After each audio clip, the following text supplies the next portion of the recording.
And Good Morning Kenya gets to continue. Thank you for staying with us. Now we get into health matters, and today, as we also get to commemorate, Mental Health Awareness Month, which is always celebrated in the month of May, it is only right for us to get to have a conversation on the same. And this time round, the topic we're looking at is not something that most people would look at, really, because we're talking about burnout.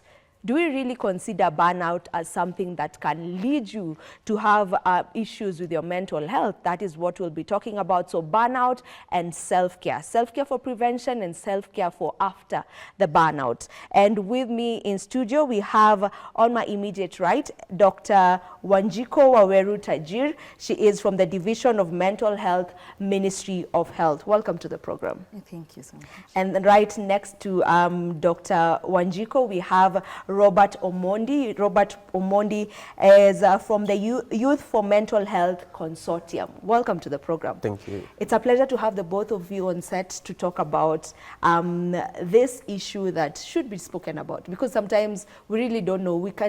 I can feel, low, but I don't really think that it could be from a burnout. I just say, oh, I'm fatigued. I just think I'm tired, but there could be something deeper than that. So how about we talk about that? Let's begin by first just defining what a burnout is.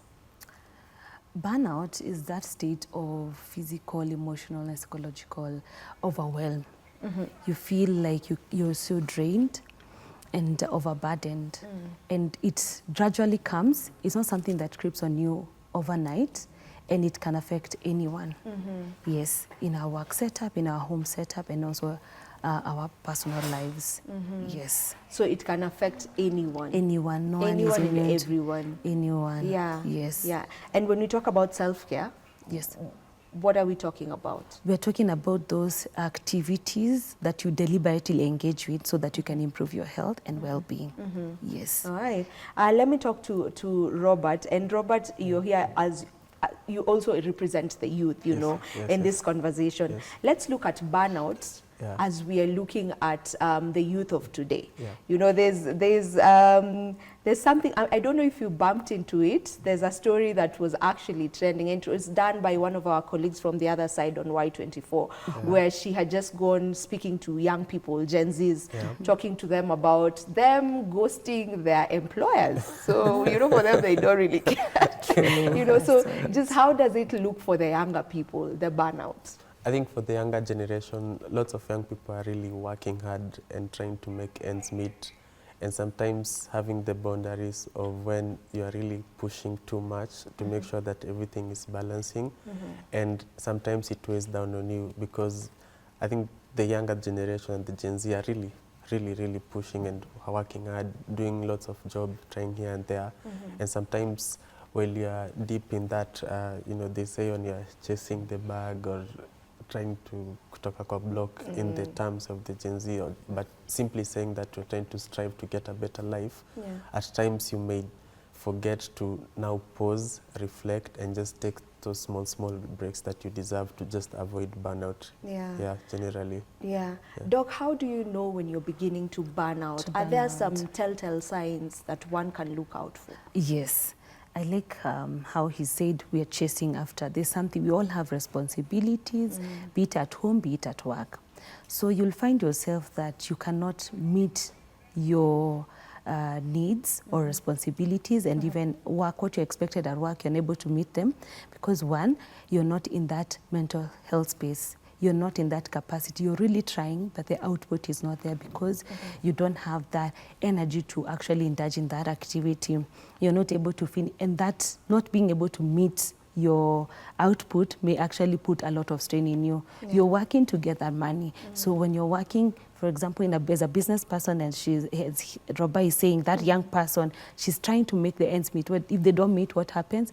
She's still going now to feel more lower. So it's in actual sense going to affect yourself. You're going to feel sad, irritated. And when you're sad, irritated, what will you do? I'm going to project whatever I'm feeling to other people, which is going to create a toxic environment around me.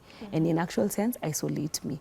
So when you find yourself that you're doing your very best, but the output is not there, and you can feel like whatever output that you're giving it is really draining you, you're not getting that satisfaction when you're doing something that you really want. And you're not able to sleep at night. Getting sleep is a problem. You're not able to even eat because that appetite is gone. You're not in the mood. So in actual sense, by feeling that, it will eventually affect your physical aspect. So you'll start getting sick.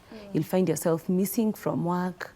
You'll find yourself not being able to do if you're supposed to do 5 tasks, you can only do like 1 or 2. Yes, so you have to, as Robert said, pause. And you have to check, what can I do?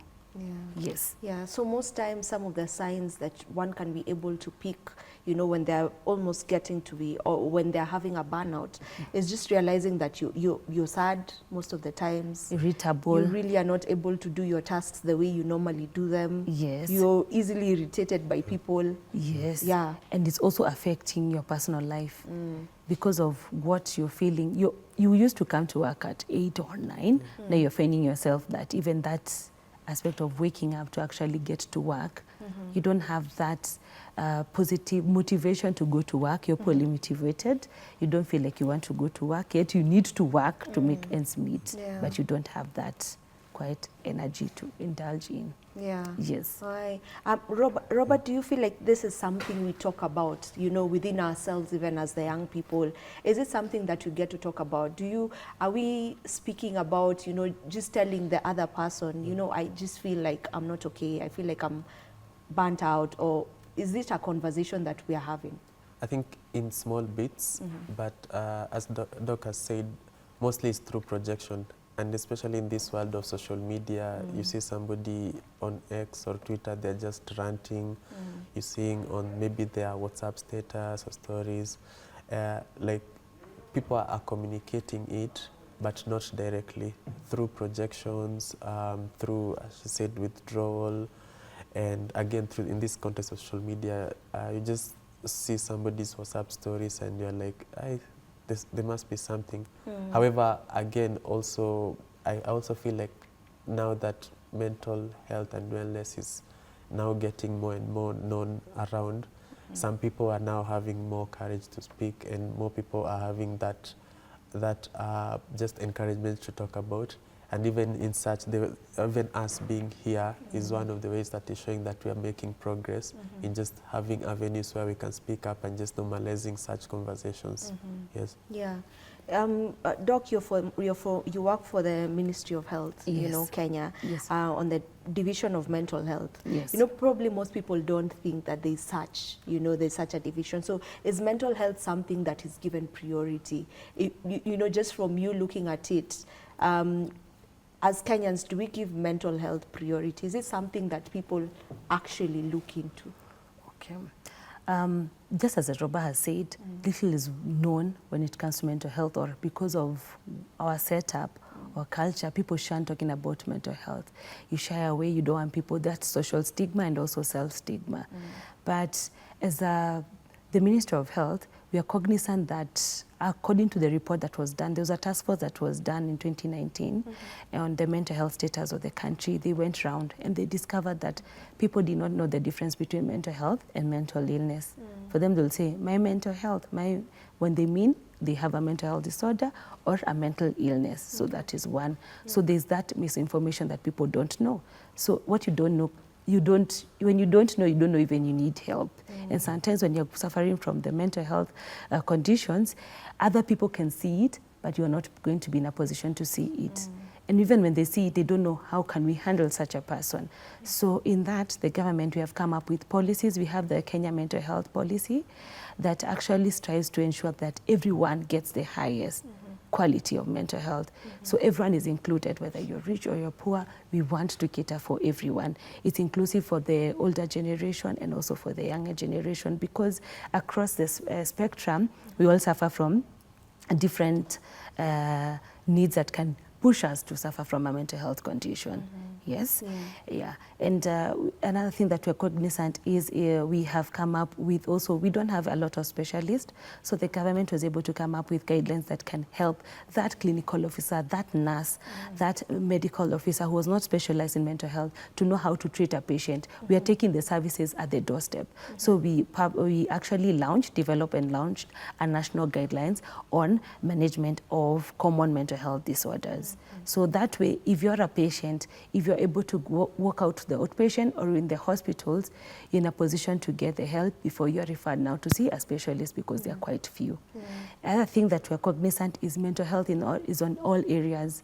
Yes, it doesn't matter that you're working or not working, you can. So we also catered for the working population, because we realize most of us spend a lot of time at work. So if your work environment is not good, it can eventually end up affecting your mental wellness. So there's a book that was launched on national workplace mental wellness, where we are able to guide organization, whether is it government or is it non-governmental, of how you can be able to promote and support the mental wellness in the workplace. Because we have people who are suffering from mental health conditions at the workplace. They need our support. We're not going to stop them from working, because having a mental health condition doesn't mean that you can't work.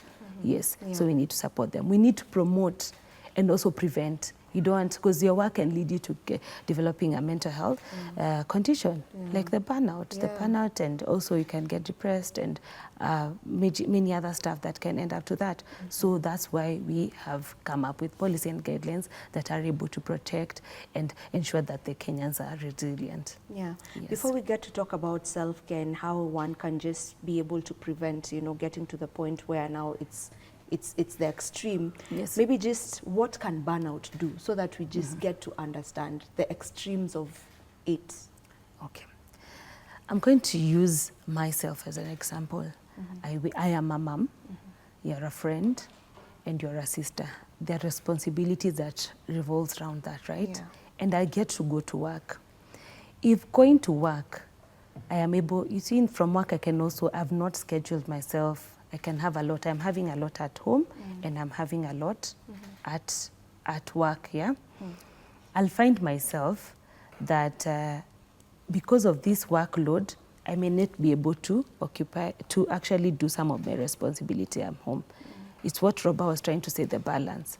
So if I'm off balance, what am I going to do? It is going to negatively have an impact on me. I'm going to feel like I'm a failure. I'm going to feel like I'm not doing best enough.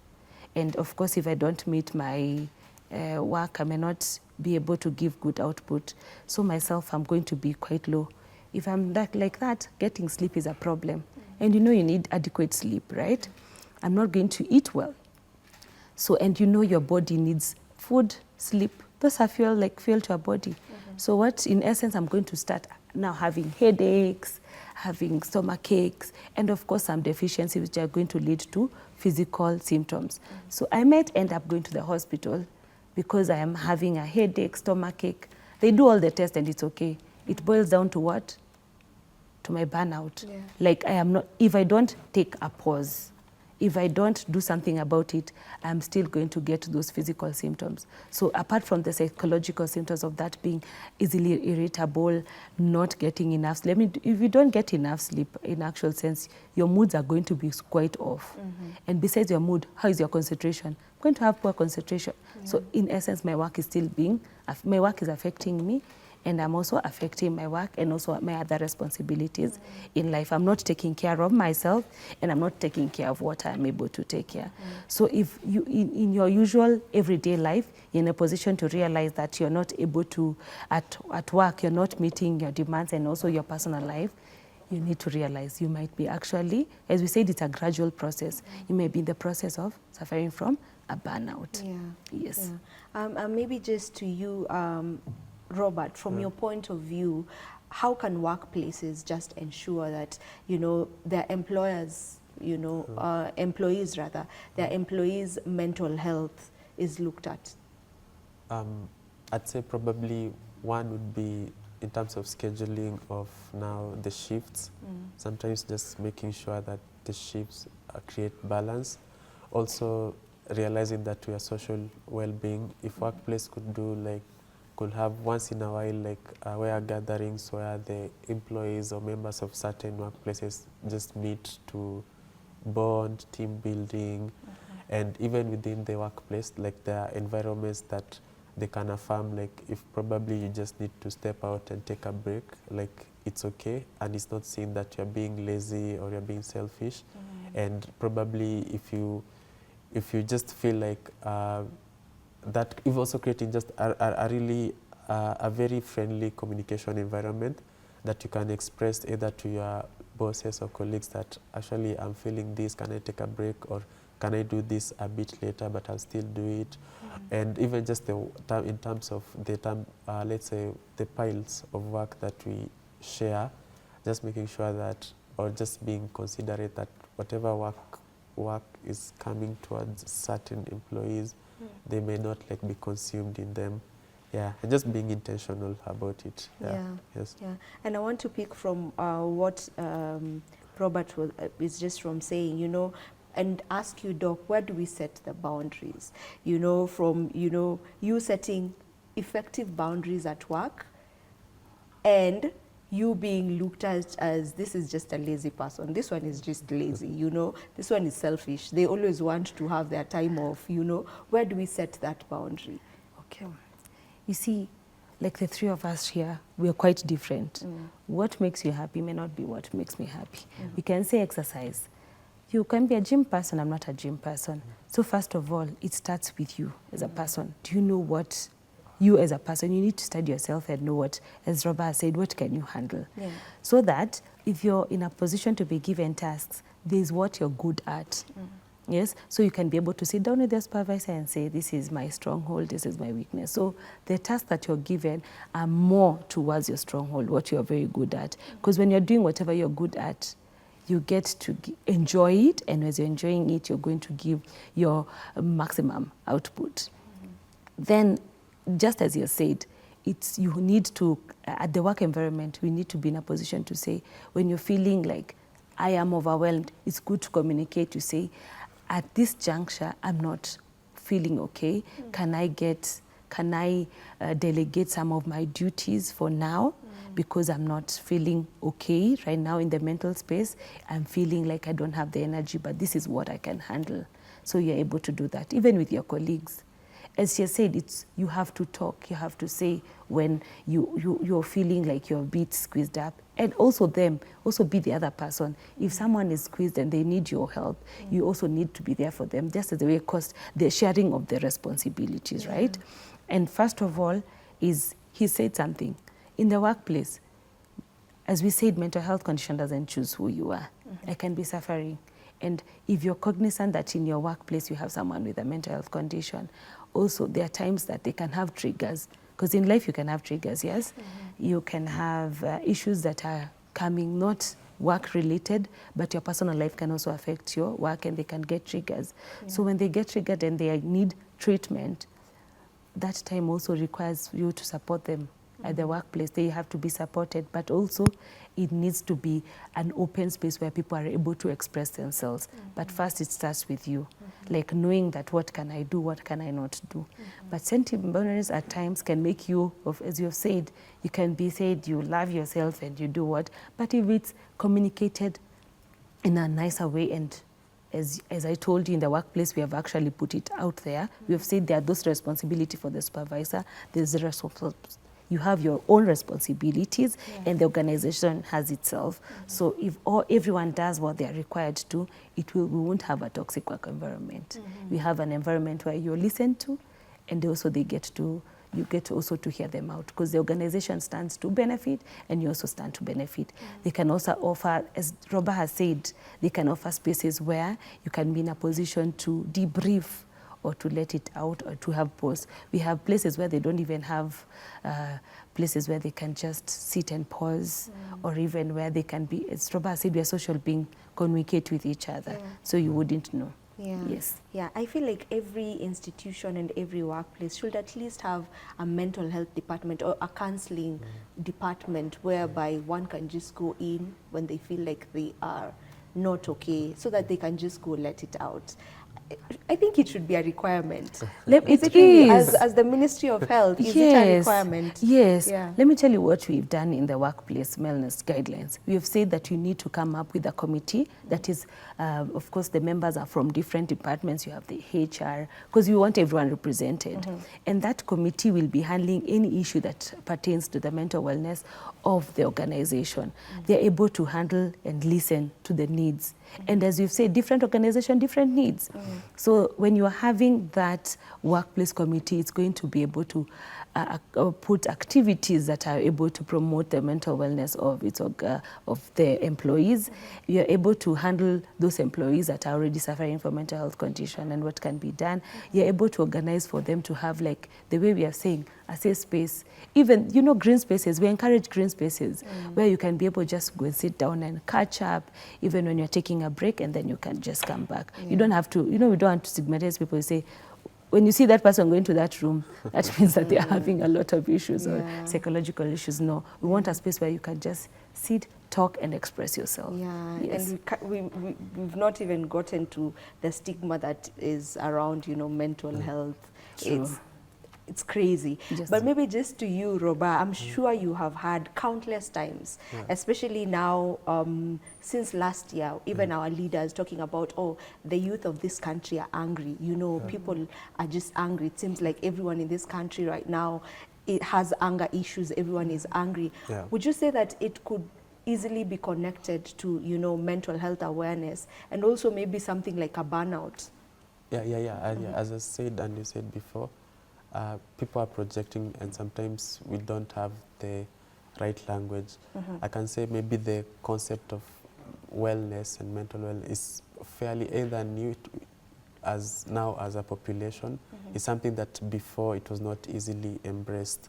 So right now that maybe also especially the younger generation are embracing it more and more, and perhaps sometimes you find the older generation, because it was not something like private to them, so they don't have the right words for them or know how exactly to interpret them, and that's how it ends up with labels, you know, you're being aggressive, you're being lazy, or Gen Zs are, you know, saying ghosting, because there are no like original terms or in our own way to define these things, and they seem new to us. And yet, as long as you are like you're human, as Doka said, you are prone to just different types of mental wellness or disorders. And actually just there's no health without mental health, as in you cannot ignore that part. So I feel like some of the terms or some of the labels that we're getting is sort of the misconception and the fact that we're now more expressive, and it's something that was not there before as much. Okay, I want us to get to the self-care bit, you know, and I know when we were looking at burnout, most times in our conversation we were looking at people in employment, in the, you know, people who are employed and receive a salary at the end of the month, right?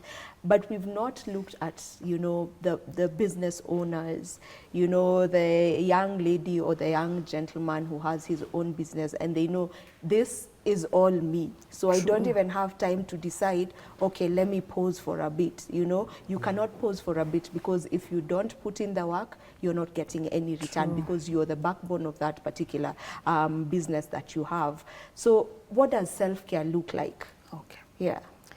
As Roba put it, you have to pause, but again it goes back. You remember we said you have to be deliberate, that those activities that you have to engage in to promote your health and wellness. So, and we all are quite different. So first of all, I need to know me as Wanjiko, what makes me happy, what makes me produce those good feel hormones that we call endorphins, and feel settled. So we advocate for, first you have to know yourself before, because it will not have, you cannot, there's no textbook that is going to guide you how to do self-care. We have 8 dimensions of self-care, by the way. But first of all, you start with yourself. First, am I taking care of myself? That physical, am I doing some form of exercise? Because we all know, we've been told that exercising is quite good. But with exercise, you don't mean you need to go to the gym. Just a walk, or even skipping rope, or even that swim. You can just schedule it, whatever times that you want, but we recommend 3 times a week. getting adequate sleep, 6 to 8 hours, yes. Ensuring that you're well groomed, just showering, that aspect of just showering and looking good. Do you know actually that makes you good? Can I tell you, hi, you look good. Also that will make you feel better and motivated. The other thing is setting boundaries. Are you able to say today, you have somewhere where you said today this is what I want to achieve. So you set yourself some tasks so that you're able not to say that you want to do 10 things. You have to be realistic. What can I do today? Yes, as Robert said, the Gen Zs are very good with that. They say today I want to do 1, 2, 3. And when they do it, you are not going to stress them. yes, they are very good with setting boundaries, and that means that you have to test the task. Today I'm going to do 1, 2, 3, then you do them. That's a win. If you're able to do the 4th, 5th, 6th, well and good. But if you're able, these are my priorities today. The other thing that we also advocate for them is finances. When it comes to money, you're really working hard as a business person because you really need that money so that that money can be able to help you survive. So are you budgeting? If you don't budget, you're going to use your money in the wrong way. You get into debts, which debts are going to make you really want to really work, so it can predispose you to burnout. So you need to come up with a plan. You need to budget. You need to set aside your money because sometimes also that requires discipline. So you see, at the end of the day, you need to really know yourself. If you're a shopaholic, you say, oh, I know I'd like this. Let me work hard. When I get this, I can buy this. Because at the end of the day, even when you buy yourself something nice, you feel good. So you can still buy, but still maintain within your budget. Yes. And another thing that you can be doing, if you are suffering from a mental health condition, that doesn't mean that you cannot still practice self-care. Whatever we say, you can still do. As part of it, I'll always schedule that, am I going to see my doctor? Am I taking my medication? All those things are part of the self-care. You're able to set your task. You're able to say, this is what I'm going to do. You're taking care of yourself. And when you're not okay, you say it's okay not to be okay, but it's not okay to stay not okay. When you feel that you're not okay, it's okay to actually go and seek help. You either approach, a friend or a family member who's able to either take you to a hospital, because some of us, they don't like going to hospitals. When you just mention hospital, they're like, how can I go? But at least you can have that confidence that you can approach, that when you're feeling a bit overwhelmed, when you're feeling things are getting to the edge, you can be able to talk with them and you can be able to help you access the help that you need. Because that's also part of practicing self-care. You can tell things are not okay and then you actually go and get the help that you actually need. The other aspect is, and we were even talking about it, is if you have other responsibilities, as Robert said, the responsibility you can delegate. You're a mom and you have to go to that biashara and you have a friend and something. Once in a while, when you're feeling overwhelmed, you can actually request someone, can you help me look after my daughter? Can you help me look after my mom? Because let's be quite honest, you can be a caregiver to a parent because they're not well, yes? And that can lead to a burnout, right? And it's not a bad burnout because by the time you're saying, nimechoka, people will say, how can you get tired when you're taking care of a sick person? No, you can't get tired, but when you can feel like you're really getting drained, ask for help. Delegate your responsibilities. Ask someone to do this for you so that you can be able to do whatever that you actually want to do. I love that you've also brought that in, because most times when you talk about burnouts, people think of work. You know, work that is giving you money, but we forget about caregiving and all that. You know, there's a lot that can just cause burnout, you know. Yeah.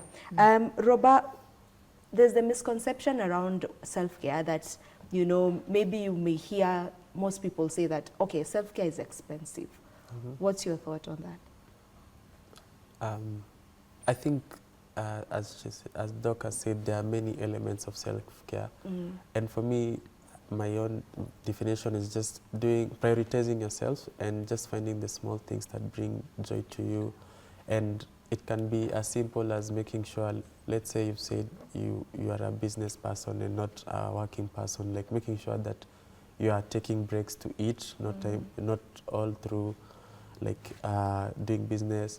If you're in a workplace, let's say maybe past a certain time of the day, you're not on now still in work WhatsApp group, you're not receiving like text, like okay, you can just put your phone away and now just reflect, or now go to social media. small things, even just like maybe it can either be like taking walks or anything that brings joy to you, even as simple as calling a friend or reconnecting or just watching something or listening to the radio or some things you like to do. So sometimes it doesn't, and even most of the time it doesn't have to like be directly have a costing effect to it. You just find like what will make me feel happy or joy, and is it a break for something that I'm now usually doing, and after doing that will I feel like just better from that. So it doesn't really have to have a cost implication to it. And as you said earlier, self-care is not something that is taught. You know, no one, I don't remember being taught anything to do with self-care. It's just habits that you get to pick on the go as you go. So how can one be able to build just a good self-care habit? Yeah, for someone who's watching and they really don't have one, you know? Okay. So they would love to know, okay, now that I know this, I want to deliberately work towards ensuring that I'm okay. You know, how can one build that habit of them just looking after themselves and, you know, prioritizing self-care? First, let me start by saying there's something important that you have said. As you said, no one is taught. You have to know yourself. Yeah. And again, don't be hard on yourself. As you have said, women don't unajijua. What do you engage in that makes you happy? Sometimes not easy to know. So what I normally advocate is journal. Write down. You can actually choose a week and say, this week I'm writing everything that I'm doing. Be it Monday, this is what I did. And then you write what made you happy, what made you sad. You go to Tuesday. At the end of the week, you have a whole list that you can go through and realize, me as Wanchiko, this is what makes me happy, this is what doesn't make me happy. So what do you need? You need to start putting more effort into the things that are making you happy and try to have a solution for the things that are not making you happy, all right? And then another thing that you can actually do is the simple things. Am I eating right? Sometimes you ask someone, how are you eating? Like, nimekula. Yes, utakuwa umekula, but have you actually indulge in healthy eating? Because of course, if I myself, once in a while, not even once in a while, I find myself most of the time I'm not eating healthy foods. But some of these things you have to be intentional. That's why you said intentional. And you have to have discipline. We're not saying that you're not going to eat a burger, you're not going to take a soda and whatever. Just take them, but everything in moderation. But remember that healthy living is going to benefit your body. As Robert said, no health without mental health. So also taking care of yourself, ensuring that you have strong immunity is one way of taking care of yourself. The other way that you can actually just do it, we have said journaling, knowing yourself. You have said about the way you can be in a position to ensure that you're eating right. Am I sleeping right? Journal. You'll be so surprised if I ask you, when did you sleep last night? Sometimes I find myself, what time did I sleep? I question myself, I didn't know. So you'll find there are people who are so intentional. They say, by 9, as Robert said, I'm not picking any calls, I'm not doing anything, I'm just going to go to bed. There are some people who, like when you're going to bed, you use your phone. They have said, science has shown that the phone is going to stimulate you, just going to stimulate your brain. It's not calming. So you can either listen to good music, slow music, or you can even read a book. When you're reading, we advocate that reading a book because it calms your mind and you're able to sleep. So you may be telling yourself you're sleeping 6 to 8 hours, but you're not. But if you find yourself throughout the week that you have not been having adequate sleep, you have the weekends, you have the breaks that Robert is talking about. During those breaks, ensure that you're catching up on your sleep. Because sometimes you may want to get that 6 to 8 hours, but it's not possible. But you can catch up in actually just do that. In essence, you have to be intentional. You have to know yourself. I cannot come and tell Robert, this is how you're going to take care of yourself. No. Same, I cannot tell you, Robert, shower. Robert, do this. No. You have to be intentional. You have to love yourself. You have to choose you every day, and you have to know that life is volatile. So now, try, what can I do now? Don't live for the future or the past. What can I do now? Because it can have an impact on your future. I love that. Just live in the moment and be intentional. Yes. We need to be winding up. So I'll take your final remarks, beginning with you, Robert. I think my final remarks is, and I'm sure you've enjoyed watching and this conversation. Therefore, another way of self-care is just looking for more of such conversation on the social media. See where can you find about more information about this and what we've talked about, burnout, self-care. Personally, I think in collaboration with the division, we have a conference in October just talking about mental health. It's a Kenya National Mental Health Conference. There will be more information on this. So yeah, I think one way, because we are now a very social media nation, just checking up on social media, search conversation and seeing what you can learn from that. Yes. Thank you. Yeah. Thank you. Doc? What I can just say is, let's be quite intentional with ourselves and be your brother's keeper. Check in with someone, as Robert said, we are social beings. And as the government, we are having so many policies and guidelines. There's a lot happening that unfortunately not everyone knows, that speaks into what we've been talking about, even the self-care. And those books are available online actually. When you type in Ministry of Health, you see those guidelines, you see those policies. As Robert has said, we did realize that a lot of people don't know. There's just, the knowledge gap is too wide. People don't know that these things exist, and they're theirs and they're free, as you've said. It's not going to cost you anything to read that small book that is 20 pages. So, as he said, we're organizing for everyone to just come together in the conference, where the young generation is going to come, where the older generation is going to come. They interact and share ideas. Because me, an older lady can talk to me, can tell me some of the mistakes that she did and how she was able to handle it. And it's going to keep me into making me more resilient as I approach life. So we're going to have that.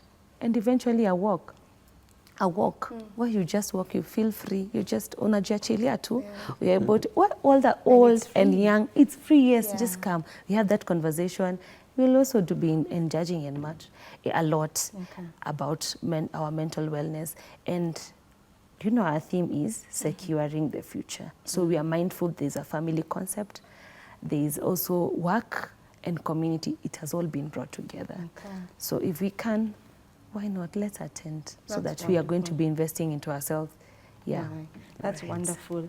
I'll have to call it a wrap, but just before I do, I know time is really not on our side. Are there places where people can go get free therapy?